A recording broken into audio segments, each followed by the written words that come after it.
This channel's content is strictly for educational and informational purpose and does not endorse or promote any form of violence, harm, illegal activities, self-injuries and communal disharmony. যে খবরে চোখ রাখবো, vote ঘিরে ফের অশান্তি ডাবগ্রাম ফুলবাড়িতে।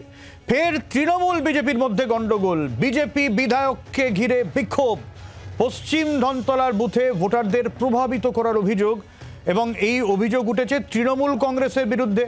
ঘটনাস্থলে BJP বিধায়ক শিখা চ্যাটার্জি পৌঁছলে সেখানে উত্তেজনা, শিখা চ্যাটার্জিকে ঘিরে বিক্ষোভ তৃণমূল কর্মীদের। ডাবগ্রাম ফুলবাড়ি পঞ্চায়েত ভোটেও এখানে অশান্তি ছড়িয়েছিল। আজকে সকালেও যে খবর পাওয়া যায় সেখানে পার্টি অফিস পুড়িয়ে দেওয়া হয়েছিল এবং তারপরে আজকে আবারও খবর, অশান্তির খবর, যেখানে তৃণমূল বিজেপির ঝামেলা, বিজেপি বিধায়ককে ঘিরে তৃণমূলের বিক্ষোভ পশ্চিম ধনতলার বুথে, যেখানে তৃণমূলের বিরুদ্ধে ভোটারদের প্রভাবিত করার অভিযোগ এবং ঘটনাস্থলে বিজেপি বিধায়ক ঘিরে তাকে ঘিরে পাল্টা বিক্ষোভ তৃণমূল কংগ্রেসের। আমরা আপডেট নেব। নারায়ণ রয়েছেন আমাদের প্রতিনিধি আমাদের সঙ্গে। নারায়ণ,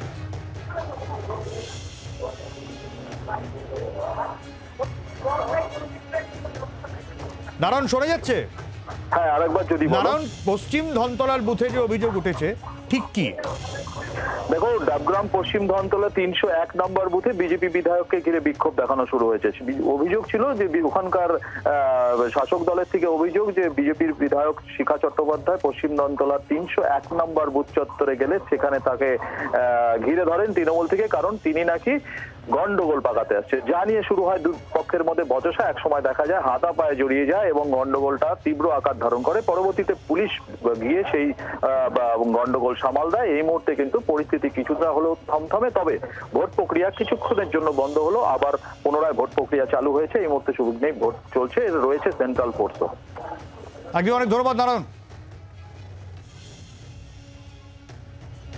যে ছবি দেখছেন আপনারা, বিজেপি বিধায়ক সেখানে গেলে বিক্ষোভ, তৃণমূল কংগ্রেসের বিরুদ্ধে ভোট প্রভাবিত করার অভিযোগ, ভোটারদের প্রভাবিত করার অভিযোগ এবং বিজেপি বিধায়ক সেখানে গেলে অশান্তি।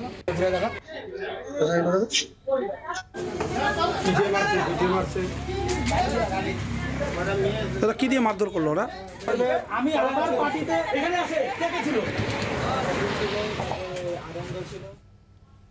এটা আমার বিধানসভা, আমি এসছি ভিজিট করতে।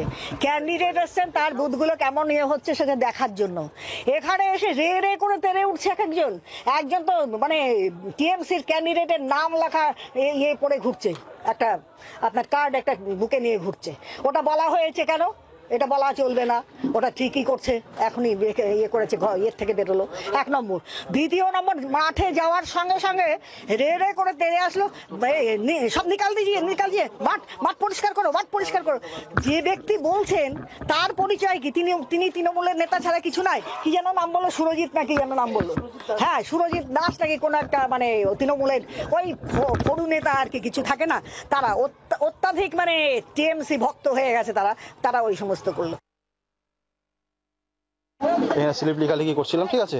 তারপরে আমরা এখানে দেখাশোনা খুব শান্তিভাবে একদম ভোট হচ্ছে, কোনো বিশৃঙ্খলা এখানে কিচ্ছু নেই একদম। তারপরে হঠাৎ দেখলাম যে কি মাঠে আমাদের পোলিং এজেন্টটা শুধু জল খাওয়ার জন্য বার হয়েছে, তা নিয়ে নানা ওরা বিশৃঙ্খলা সৃষ্টি করার চেষ্টা করছে। সকালে এমনকি আমাদের যে এজেন্ট ছিল এখানে বসে, ইনাকে 4-5 জন মহিলা আসে অসহজ ভাষাতে একদম গালি গালাজ করে শেষ করে দিয়ে। আপনাদের দিকে যে আপনারা ওনাদেরকে মিথ্যা, সম্পূর্ণ মিথ্যা। আপনারা লোককে জিজ্ঞেস করতে পারেন, সম্পূর্ণ মিথ্যা অভিযোগ। এরকম ফালতু মিথ্যা এলিগেশন লাগালে আমরা সেটা মানব না। বাংলার আওয়াজ, বাঙালির আবেগ, জি 24 ঘন্টা।